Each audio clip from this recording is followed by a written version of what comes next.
Hello class, this is Professor Finan. So for lecture 3.2, we're going to do the explicit derivation for linear least squares, but here we're actually going to assume that our regression model is a simple linear model. So it's a line of best fit. And this is going to be for the bivariate case. So lecture 3.1, we did the general derivation for linear least squares for any arbitrary regression functions, phi naught through phi m. So here we're going to assume that's a bivariate case, so one input, one output, and it's going to be a simple linear model or the line of best fit. And so so now we can actually perform some of those perform those partial derivatives, and we can actually by hand perform the matrix inverse. And so it will show you, the student, instead of before it was sort of a little bit abstract. So this will be an actual real case.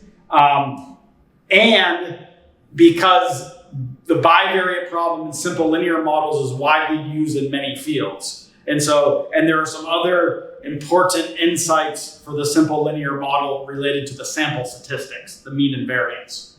And so just as so starting, we need to write out our sum of squared residuals. So in this case, S equals, it'll be the summation of I equals 1 to n of, now it's yi, but here we're going to assume that it's going to be a simple linear model. So it's yi minus beta naught minus xi times beta 1 and all of this squared. So our simple linear model, we're assuming y equals beta naught plus beta 1 times x. So that's this, so it's a first order polynomial, or the line of best fit. Because this is the bivariate case, this is the line of best fit, or a first order polynomial. Okay, we call this the simple linear model. And so now we have to remember, we have to set the derivatives to 0. So we set the derivative to 0. And so we get the derivative of s with respect to beta naught. And now we can just, so equals 0. And we have the partial derivative of s with respect to beta 1 equals 0. And so we can actually now perform these two derivatives analytically. And so the derivative of s with respect to beta naught equals, and so once again, we have the 2 comes down, so we have, this would be the summation of I equals 1 to n of 2 times our residual, beta naught minus beta 1 times xi. And now,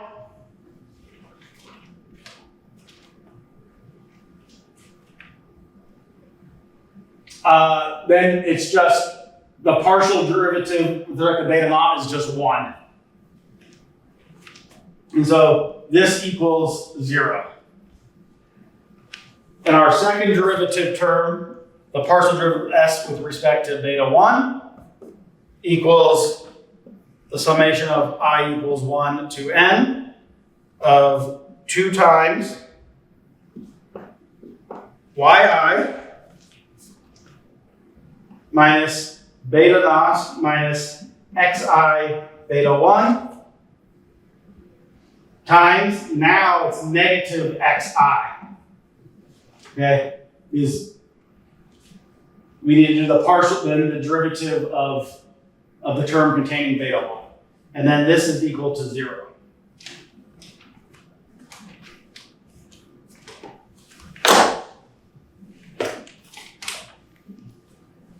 And so now we have two equations. Equation 1 and equation 2. So we only have 2 fitting coefficients, beta naught and beta 1. So this is a system of 2 equations. And so we can rearrange terms. So let's rearrange the terms. So I'm just going to rewrite these two equations. And so this can be, in parentheses, summation of I equals 1 to n times 1 times beta naught plus summation of I equals 1 to n of xi. That's in parentheses times beta 1. This equals the summation of I equals 1 to n of yi.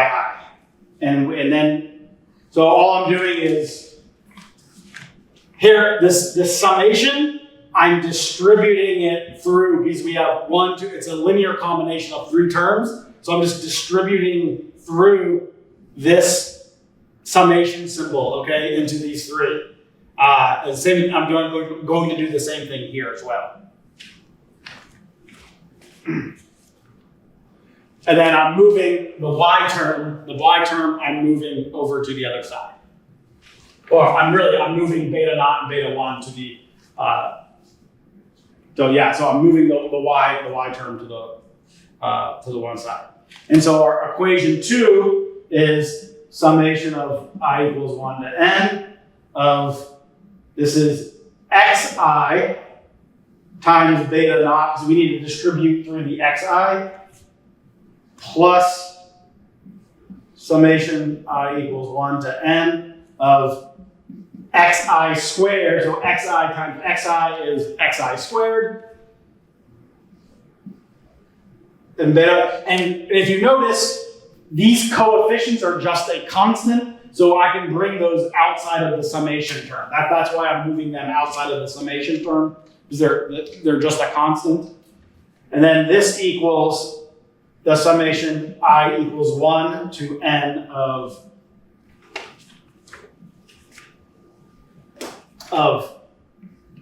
xi times yi. And so now we have these two equations. We can also express these in matrix form. And so in matrix form,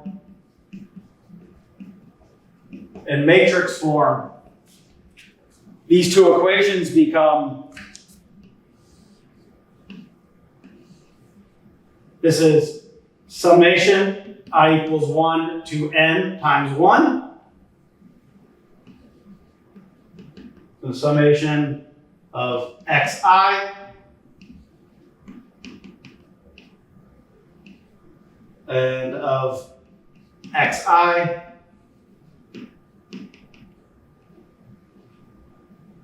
and then xi squared in the 2, 2 position of the matrix times beta naught times beta 1. So that's our beta vector. And then we can set this is equal to a vector, a 2 by 1 vector, the summation I equals 1 to n of yi, and then the summation I equals 1 to n of xi times yi.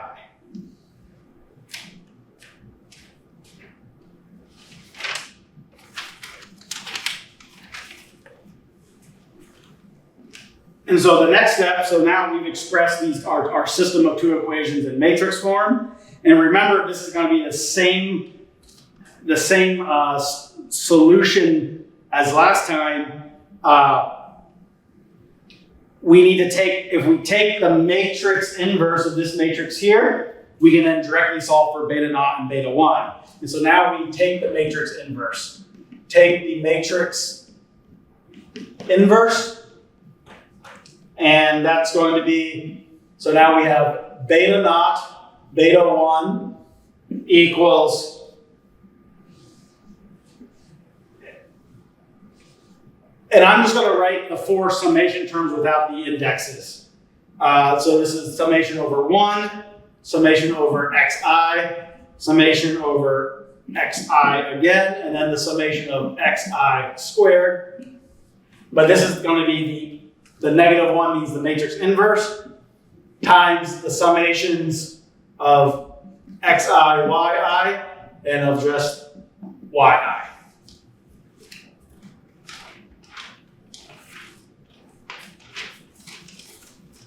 And now you might remember from your linear algebra classes that this is a 2 by 2 matrix. So it's quite easy to do the matrix inverse. So let me just write the equation. The matrix inverse of a matrix A, this is for the 2 by 2 case, equals, if you have entries A, B, C, and D, this equals 1 divided by the, the determinant, which is AD minus BC. And then there's a rearrangement. It's D, A, negative C, and negative B.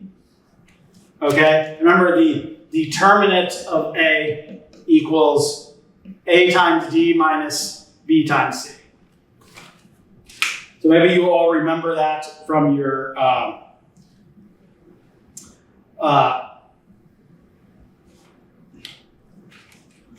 linear algebra classes. And so let's actually,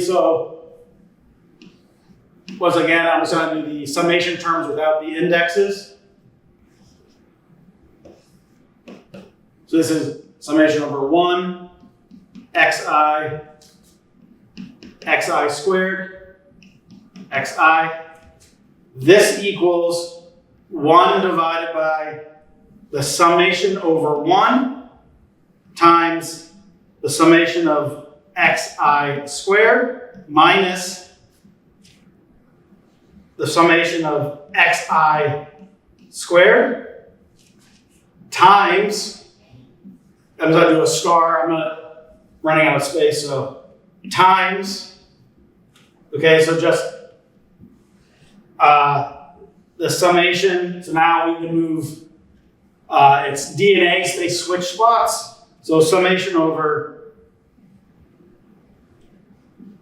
xi squared, negative the summation of xi, negative the summation of xi, and then summation over 1. So I'll give you a second to write that down, and we'll move back over to this part of the board.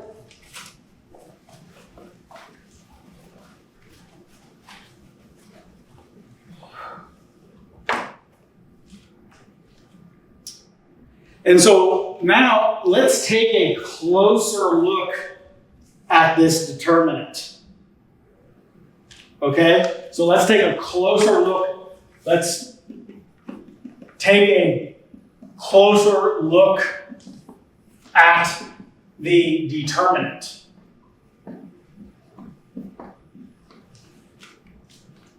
And remember, and take a closer look at the determinant using some of our sample statistics or our population statistics formula. So remember that x bar, the mean value, equals 1 over n times the summation of I equals 1 to n of xi.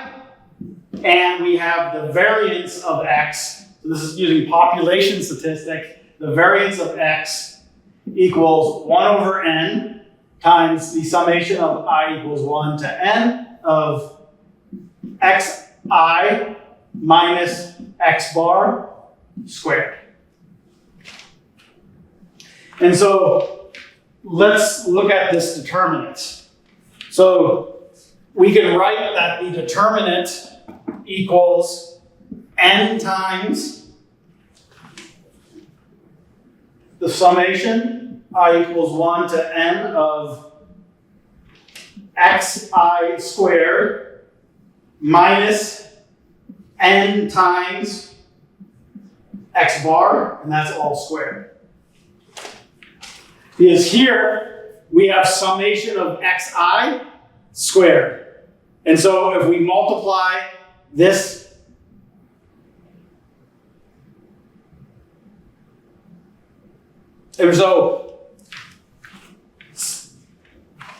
x bar is 1 divided by n times the summation over xi.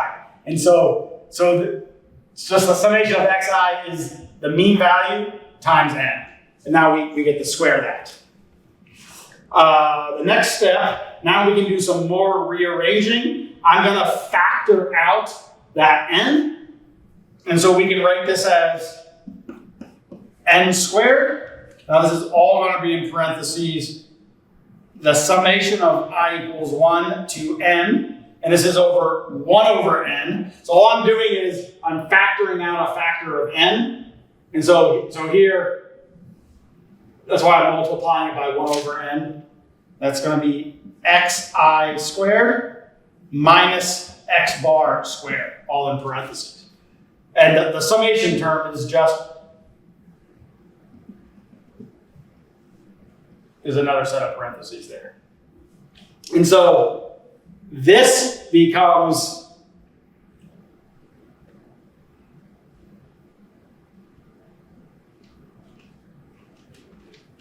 and so now we can write this as this equals n squared times 1 over n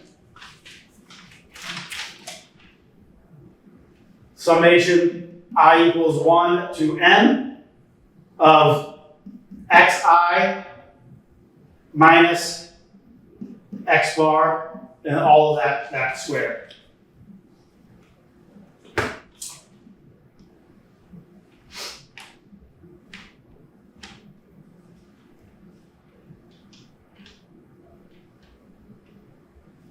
And so now we can replace, let me erase here. So now we can replace this form of the determinant with the form we just derived.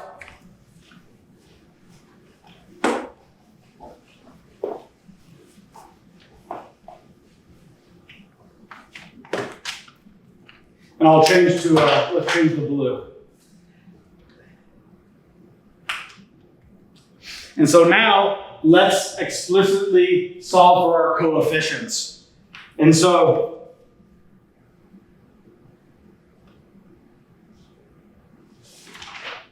our beta naught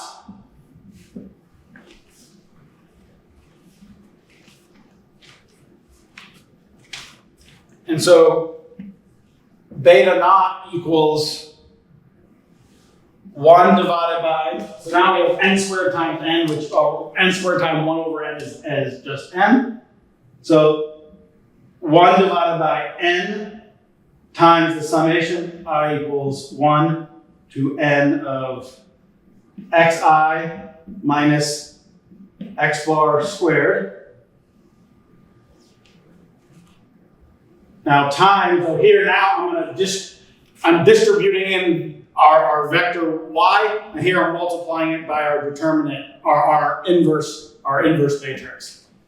And this will just be the row 1 from that operation. So this is the summation I equals 1 to n yi times the summation I equals 1 to n xi squared minus the summation I equals 1 to n of xi yi times the summation I equals 1 to n of xi, all in parentheses. And so now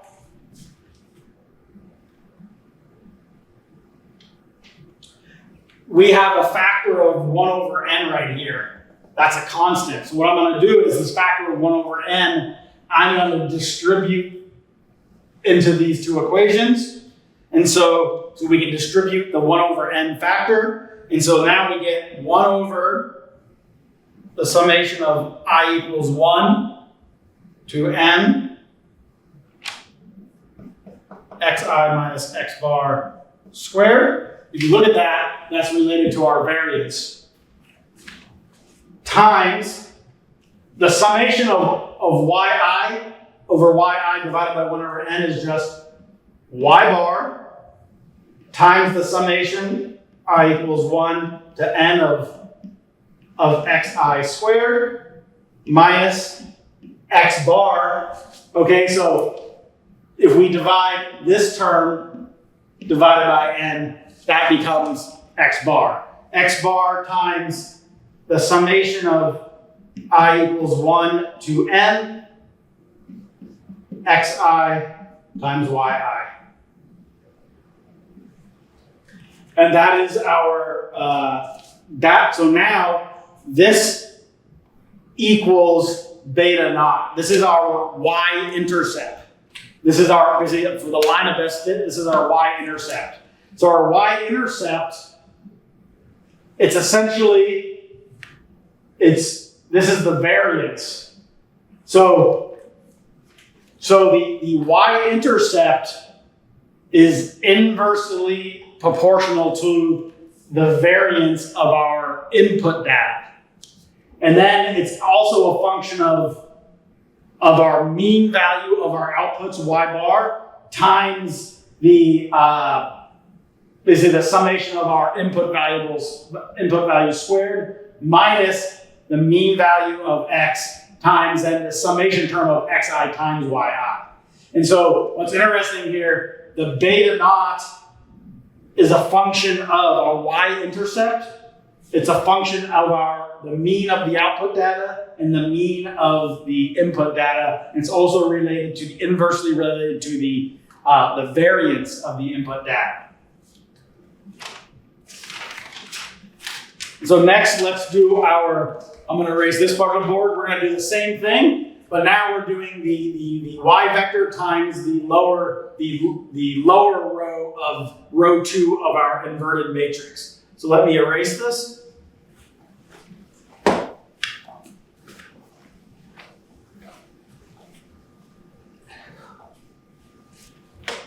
And so now we get our beta 1 equals 1 divided by n, the summation, xi minus x bar squared. Now times, it's n times the summation, I equals 1 to n, xi, yi, minus, this is xi, summation of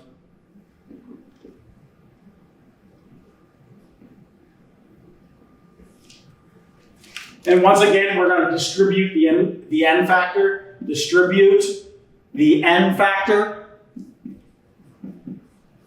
And so we can write this as beta 1 equals 1 over a term that's proportional to our variance.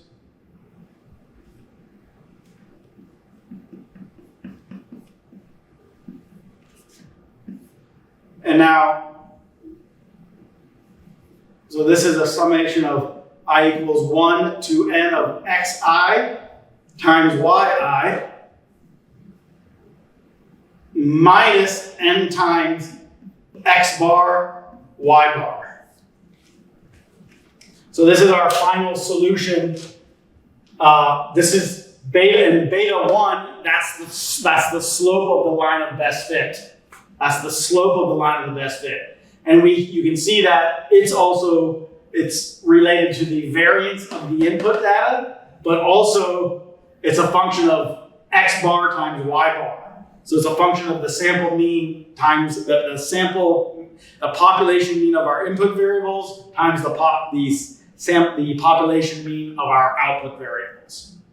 And so so basically, when you for using linear least squares, when you assume a simple linear model, the line of best fit, our coefficients, it follows the exact same formula. If you remember our general solution for betas, our beta equals it's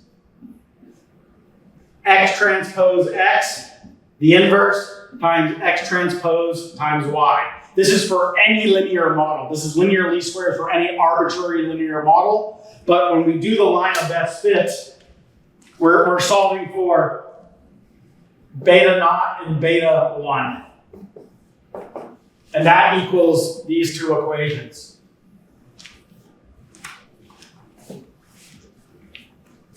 And so beta naught and beta 1 are essentially determined by some of the statistical properties of our data set. Basically, the means and the variances. And then actually this xi times yi term, these are actually related to the covariance between x and y. And so it's interesting, the simple linear model is basically entirely determined by just the statistics of the statistics of our training set.